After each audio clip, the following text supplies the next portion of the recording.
Buenas noches. Les damos la bienvenida al webinar sobre la Revolución Inglesa. Vamos a hacer una comparación y vamos a explicar cómo fue y cuál fue la Revolución Inglesa y lo vamos a comparar con la Constitución colombiana. Antes de darle la bienvenida a nuestras fantabulosas invitadas, quiero explicar qué fue la Revolución Inglesa.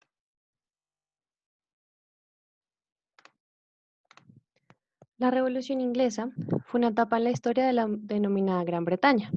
Se dio entre 1642 y 1688, hasta la Revolución Gloriosa, como también se le ha llamado. Esta puso fin al gobierno de la dinastía de Eduardo.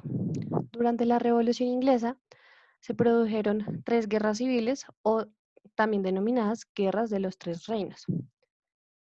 Entre las dos partes de las guerras civiles se defendía por una parte la corona inglesa, que eran los terratenientes y aristócratas del pueblo inglés.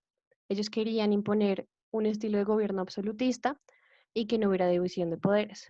Por otro lado estaban los integrantes del Parlamento. También estaban acompañados de los pequeños terratenientes y comerciantes, los cuales trataban de limitar el poder real y buscaban equidad. El rey Carlos I fue juzgado y decapitado por traición a la patria en 1649. Todos los enfrentamientos culminaron con la derrota del absolutismo y la instauración de la monarquía parlamentaria. Ahora va a hablar una de las figuras más importantes del Parlamento inglés y nos va a contar sobre las características. Entre las principales características de la Revolución Inglesa se destacan las siguientes. Primero, fue un enfrentamiento entre la corona inglesa, apoyada por los partidos del absolutismo, y el Parlamento, que trataba de ponerle límites al poder real. Fue especialmente violenta entre los años de 1642 y 1649, es decir, durante las dos primeras guerras civiles. La espiral de violencia concluyó con la ejecución del rey Carlos I, que luego de un juicio por traición al Estado fue decapitado.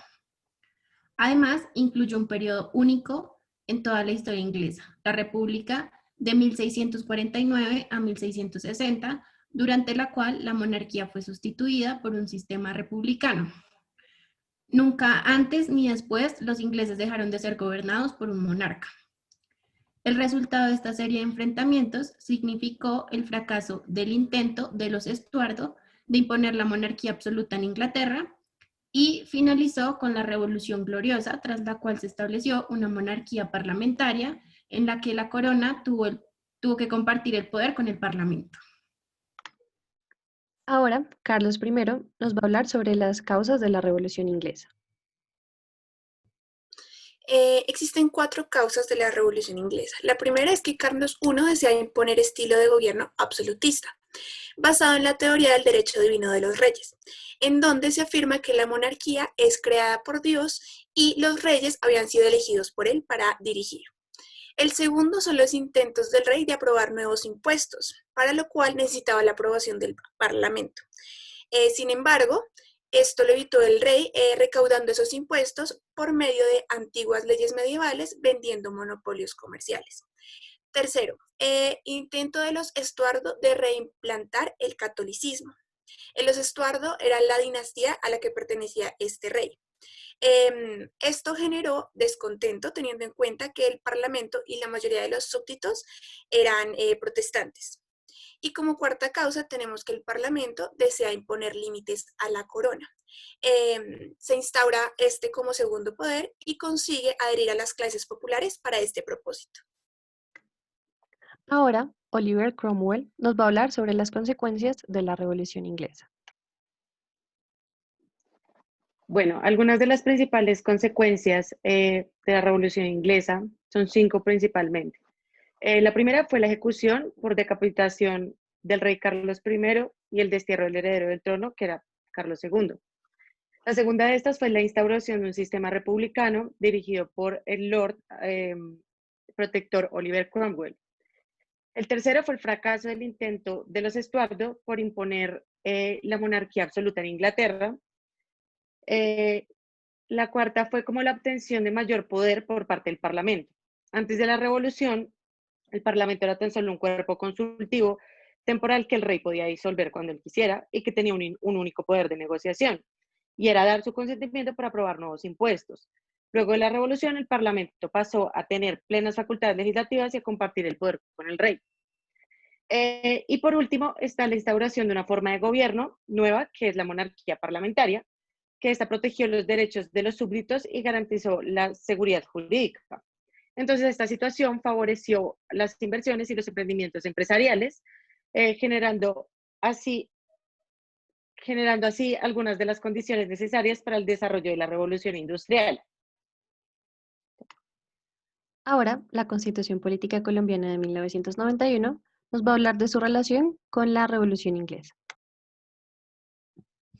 Bueno, entonces, en primer lugar, tenemos que se pasa del absolutismo a la libertad exaltada y de esta, por fin, a la moderada forma de gobierno constitucional. Eso quiere decir que el presidente no es el único ente que toma las decisiones en el país, como será en el caso, digamos, de Carlos I, sino que el presidente debe apoyarse de otros entes institucionales para tomar las decisiones y está como una democracia. Nadie puede ser condenado sin un juicio, dado que aunque el presidente, digamos, crea que alguna persona puede ser inocente o culpable, él debe tener en cuenta lo que los demás entes institucionales lo creen. Se establece que nadie está por encima de la ley, el poder es restringido, constitución maternal, que es lo que ya he estado diciendo, que el presidente no es el único que tiene el poder, y incluso las personas, nosotros los ciudadanos colombianos, podemos pedir una reelección si, digamos, el presidente no está cumpliendo como con su trabajo. Y la legitimidad del Estado se da por la democracia. Les agradecemos su participación e interés en este webinar.